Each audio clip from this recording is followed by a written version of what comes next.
आज मैं आप लोगों से एक बहुत ही महत्वपूर्ण टॉपिक पर कुछ अपनी बातें रखने वाला हूँ। और आज मैं एक डॉक्टर की तरह नहीं बात करूँगा। आज मैं एक मित्र की तरह से, एक फ्रेंड की तरह से, इस सोसाइटी का हिस्सा होने की वजह से मैं एक महत्वपूर्ण सामाजिक बीमारी, सामाजिक कुरीति पर बात करूँगा। इस सामाजिक बीमारी का नाम है विटिलिगो। विटिलिगो जिसे हिंदी में सफ़ेद दाग, और इसी समस्या को कुछ लोग चरक की भी बीमारी बोलते हैं। गांव की भाषा में इसको चरक की बीमारी के रूप में जाना जाता है। यह एक ऐसी बीमारी है कि जो भी इस बीमारी से, जिन भी लोगों को ये बीमारी हो जाती है, वो बहुत ही ज़्यादा मानसिक पीड़ा से भर जाता है, बहुत ही ज़्यादा दुख और संताप से भर जाता है। हमारे पास सफ़ेद दाग के तमाम मरीज मेरे पास रेगुलर बेसिस पे आते हैं, और उनकी बीमारी का जो दुख है वो उनकी बीमारी के कई गुना ज़्यादा होता है। वो बहुत ही ज़्यादा मानसिक रूप से परेशान होते हैं। ये बीमारी जिसको भी हो जाती है उसको पूरा जीवन दुख और संताप से, डर से, पीड़ा से, और किसका डर होता है? समाज का, समाज से उपेक्षित होने का, समाज से दूर भगाए जाने का, समाज के द्वारा स्वीकार ना किए जाने का उनके मन में डर बैठ जाता है। अक्सर मैं लोगों को देखता हूँ बात करते हुए कि उस व्यक्ति को सफ़ेद दाग की परेशानी है, उसके घर पे न जाएं, खाना पीना न खाएं। ऐसा भी देखा गया है कि लोग जो साथ के लोग हैं, जो दोस्त हैं, मित्र हैं, यदि व्यक्ति को सफ़ेद दाग हो जाता है तो फिर उसके घर पे आना जाना, खाना पीना बंद कर देते हैं। यहाँ तक कि एक दो मामले मेरे सामने ऐसे आए कि लोग रास्ता तक बदल लेते हैं, जिसमें रास्ता तक बदल ले रहे थे कि उस व्यक्ति, उस कॉर्नर पे जाओगे तो वो सफ़ेद दाग वाला मरीज है और उधर से नहीं जाना, इस रास्ते से जाना। तो ये जो बीमारी है, इसके बारे में कुछ महत्वपूर्ण तत्व मैं बताना चाहूँगा। यह एक बहुत ही साधारण बीमारी है, और यदि सही से देखा जाए तो ये लगभग 100 में से 100 लोग अपने आसपास के हैं तो उनमें से एक व्यक्ति को कभी न कभी ये बीमारी जीवन में होनी ही होनी है। यह एक ऑटो इम्यून डिसऑर्डर है। ऑटो इम्यून डिसऑर्डर का मतलब कि जो हमारी इम्यूनिटी की कोशिकाएं हैं, जो हमारी शरीर में ल्यूकोसाइट्स हैं, जो बाहर के कीटाणुओं जैसे वायरस, बैक्टीरिया, फंगस से हमें प्रोटेक्ट करती हैं, और यदि इन्फेक्शन हो जाए तो उन्हें भगाने में जो कोशिकाएं काम आती हैं, उन्हें खत्म करने में जो सेल्स काम में आते हैं, वही सेल्स हमारे जो रंग बनाने वाली कोशिकाएं हैं, मेलानोसाइट्स जो हैं, कलर बनाने वाली कोशिकाएं, उनको मारने लगती हैं। उन्हें ऐसा भ्रम हो जाता है कि ये कोशिकाएं अपनी नहीं हैं, मतलब बाहर से किसी ने ही हमारे शरीर में इम्प्लांट कर दिया है, डाल दिया है, और ये रंग बनाने वाली कोशिकाओं को मारने लगती हैं, जिसकी वजह से धीरे धीरे पिगमेंट लॉस होते जाता है, वहाँ की स्किन सफ़ेद हो जाती है। जो कलर बनाने वाली सेल्स यदि नहीं रहेंगी तो वहाँ की स्किन सफ़ेद होना है।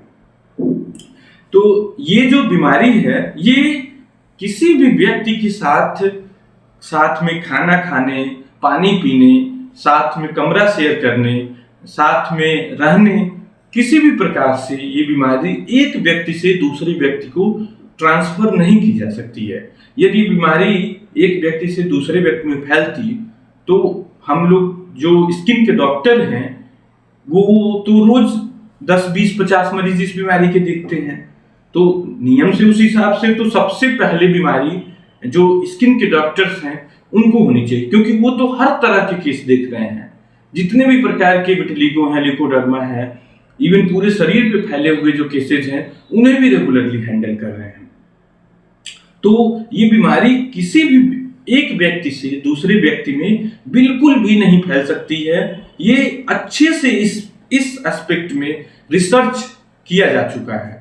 तो इस बात को लेकर के बिल्कुल मन में संदेह न रखें कि ये बीमारी एक व्यक्ति से एक साथ खाना खाने, पानी पीने, रहने, साथ में ट्रेवल करने, किसी भी इस तरीके से ये बीमारी फैल नहीं सकती है।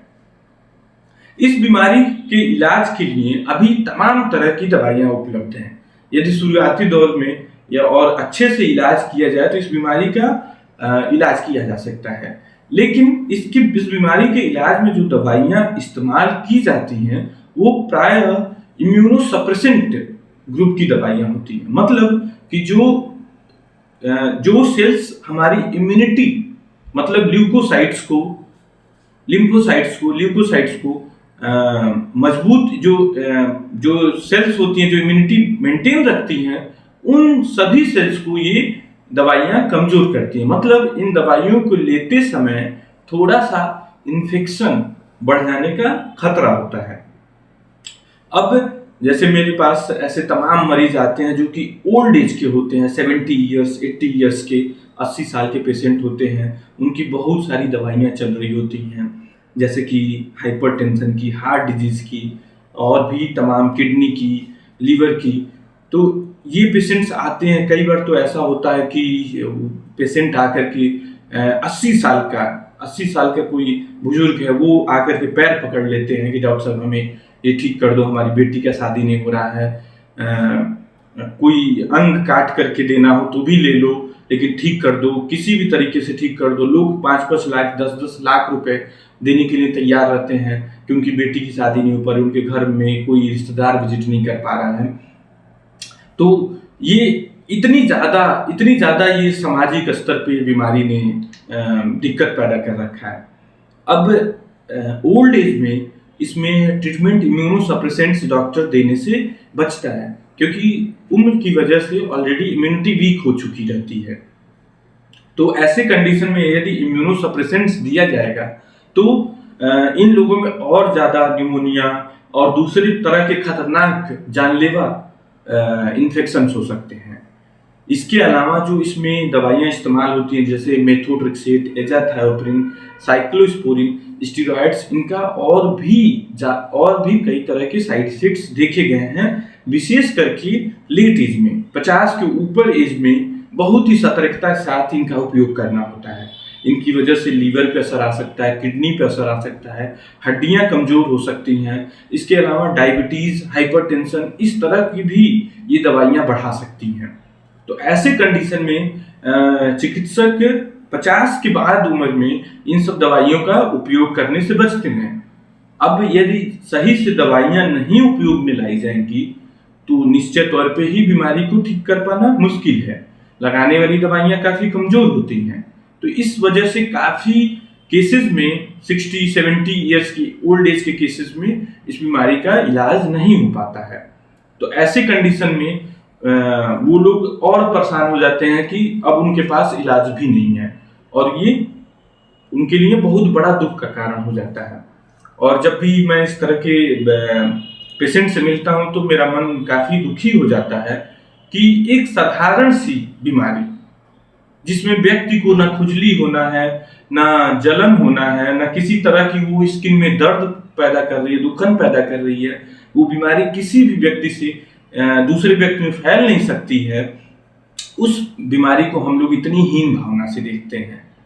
और निश्चय ही ये अवेयरनेस नहीं है, समझ नहीं है, जानकारी नहीं है, इसी वजह से है।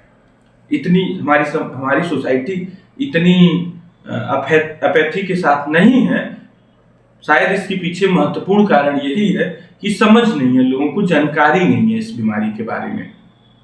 लेकिन यदि हम लोग कोशिश करें, प्रयास करें, इसके प्रति एक कदम उठाएं, तो उनके दुख को निश्चित तौर पे दूर कर सकते हैं। कहीं न कहीं हम लोगों से इस मामले में गलती हो रही, भूल हो रही है। अब इसे ऐसे समझें कि जैसे जो यूरोप के लोग हैं, ब्रिटेन के लोग हैं, रसिया के लोग हैं, इन लोगों में इनकी स्किन टाइप ए स्किन होती है, टाइप 1, टाइप 2 स्किन टाइप होती है। तो इनमें जन्म से ही जो रंग बनाने वाली कोशिकाएं होती हैं वो सक्रिय नहीं होती हैं। मतलब कि इनकी स्किन पैदाइशी ही सफेद होती है, और कुछ की तो स्किन बिल्कुल जैसा ऐसा लगेगा कि किसी ने सफेद रंग का पेंट या सफेद चूना उस पे लगा रखा हो, इतनी सफेद स्किन होती है। आप यूनाइटेड स्टेट्स के प्राइम मिनिस्टर को देख सकते हैं, रसिया के प्रेसिडेंट को देख सकते हैं, यूरोपियन कंट्रीज जितने हैं, यूएसए के प्रेसिडेंट, इनकी स्किन एकदम सफेद आपको मिलेगी। और सबसे मजे की बात यह है कि ये आज तक हम लोगों की जो स्किन टाइप है, जो स्किन टाइप 3 और 4 स्किन टाइप है, इसको काली स्किन की तरह मानते रहे हैं और हमें नीची निगाहों से हे दृष्टि से हमें देखते रहे हैं। हमारे साथ पिछले कुछ दशक में ही आप चले जाइए, अभी 40, 50, 70 साल पहले चले जाइए, तो ये काले समझते थे हम लोग की स्किन टाइप को। तो यदि हम लोग सफेद दाग के मरीज को गलत दृष्टि से देखने लगेंगे तो हम लोग का भी नजरिया वही खराब नजरिया होगा जैसा उन लोगों ने हमारे साथ किया था। तो बिल्कुल भी इस बीमारी को, इसके लोगों को तिरस्कार की भावना से, हे दृष्टि से बिल्कुल भी ना देखें और ये अवेयरनेस फैलाने की कोशिश करें। दूसरी चीज, एक मेरा विनम्र निवेदन है, अनुरोध है उन लोगों से भी कि जो इस बीमारी से पीड़ित हैं, वो लोग भी खुद को इस बीमारी को मन पे ना जाने दें। ये एक सामाजिक बीमारी है, मन की बीमारी है, तो इस बीमारी को मन के ऊपर बोझ ना बनने दें। एक सामने वाले व्यक्ति के पास अधिकार है कि वो आपके साथ खाना खाना चाहता है कि नहीं, पानी पीना चाहता है कि नहीं, साथ में रहना चाहता है कि नहीं है। तो यदि कोई व्यक्ति नहीं रहना चाहता आपके साथ, आपको समाज में स्थान नहीं देना चाहता है, तो उस कंडीशन में भी घबराए न। यदि इतनी छोटी बीमारी की वजह से जो कोई न समझ पाए, कोई अपना रिश्ता तोड़ ले, तो समझ लें एक तरह से ये बीमारी एक कसौटी की भांति है कि जिसने सही रिश्ते और गलत रिश्ते में फर्क करने का एक, समझ लीजिए, कसौटी की तरह है। यदि कोई सही में आपका फिक्र रखता है, आपसे प्रेम करता है, तो निश्चय ही वो इतनी छोटी बीमारी जिसमें केवल शरीर का रंग थोड़ा सफेद हो गया है, उसकी वजह से आपसे दूरी नहीं बनाएगा, कतई नहीं वो आपको छोड़ेगा, वो आपके साथ हमेशा खड़ा रहेगा। तो यदि कोई दूसरा व्यक्ति या कोई आपका मित्र ही यदि आपसे दूरी बना ले इस बीमारी से, तो ये समझें कि वो रियल में, वास्तविकता में वो पहले भी आपके साथ नहीं था, वो केवल साथ में रहने की कोशिश कर रहा था। तो बिल्कुल भी इस बीमारी को मन पे न लें, कोशिश करें कि इलाज कराने की कोशिश करें और अपने डॉक्टर के निर्देशों का पालन करें। यदि फिर भी कुछ केसेस में सफलता नहीं मिलती है तो उस कंडीशन में बिल्कुल भी घबराया नहीं, अपना जीवन यापन अच्छे से करने की कोशिश करें। अपने जो मित्र हैं, जो लोग आपके साथ हैं, उनका ख्याल रखें, उनके साथ खुश रखें। यह एक मेरी छोटी सी कोशिश थी। हालांकि बहुत सारे लोग समझाने की कोशिश करते हैं, बताने की कोशिश करते हैं, कुछ ज़्यादा फर्क तो नहीं पड़ता है, लेकिन एक मेरी बहुत छोटी सी कोशिश थी। सबसे विनम्र निवेदन था कि शायद इस प्रयास से शायद कुछ मुट्ठी भर लोगों में भी यदि परिवर्तन, इस बीमारी के प्रति परिवर्तन आ जाएगा तो मेरा प्रयास सफल रहेगा। धन्यवाद।